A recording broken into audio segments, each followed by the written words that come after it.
السلام عليكم ورحمة الله. موعد مباراة الدفاع الحسني الجديد والشباب المسيرة والقناة المحتملة الناقلة وترتيب وتوقيت.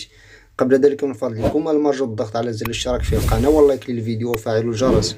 تقام مباراة الدفاع الحسني الجديد أمام مستضيفه نادي الشباب المسيرة في ملعب مولاي رشيد بمدينة العيون يوم الجمعة 31 مايو 2024. بداية هذه المباراة يكون على الساعة 5 مساء بتوقيت المغربي ضمن الأسبوع 28 من الدوري المغربي للمحترفين القسم الثاني.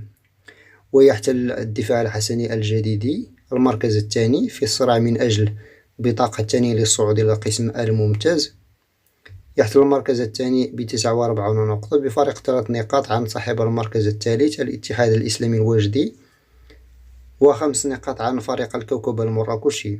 فيما الشباب المسيرة يحتل المركز 11 ب32 نقطة. على القناة الناقلة للمباراة المحتملة قناة الرياضية المغربية الاتش دي.